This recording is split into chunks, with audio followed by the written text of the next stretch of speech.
Secangkir pengharapan untuk mengawali hari ini. Musa bertahan saat melihat Dia yang tidak kelihatan.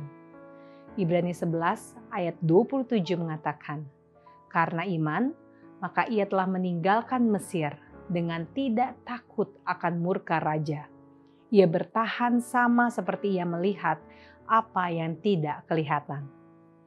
Demi kehormatan Allah dan kelepasan umatnya yang tertindas, Musa mengorbankan kehormatan Mesir.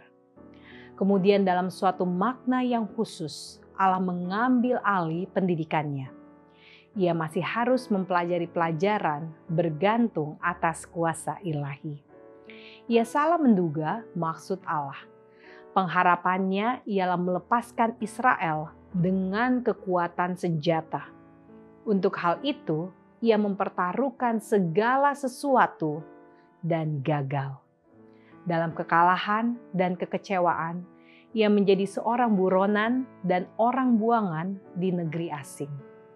Tampaknya sudah putus sama sekali dari tugas hidupnya. Ia sedang menerima disiplin penting untuk menggenapi tugas itu. Ia harus memperoleh pengalaman yang akan menjadikannya seorang gembala yang setia dan panjang sabar bagi bangsa Israel.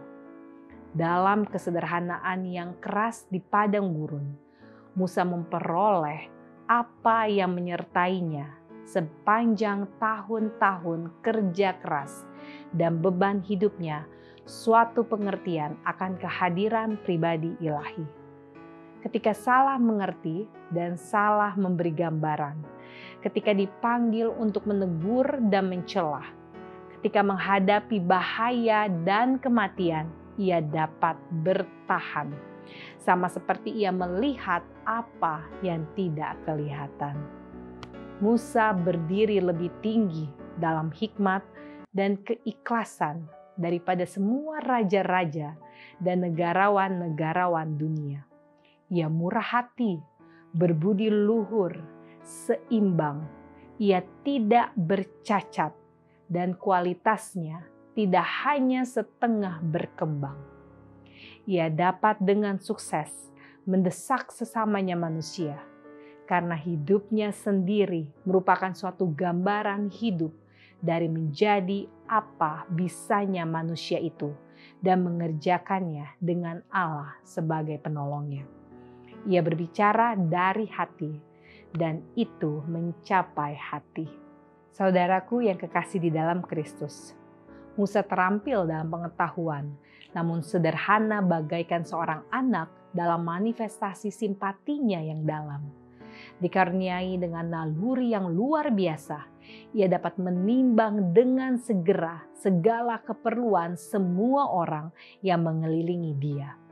Tentang dia yang terkenal karena kelemah lembutannya, Kristus berkata, ia dapat dipercaya. Oleh dia, aku dapat menyatakan diriku kepada dunia. Ia tidak akan merajut ke dalam jaringan itu suatu benang sifat mementingkan diri. Demikianlah renungan kita hari ini. Selalu mulai hari Anda dengan secangkir pengharapan.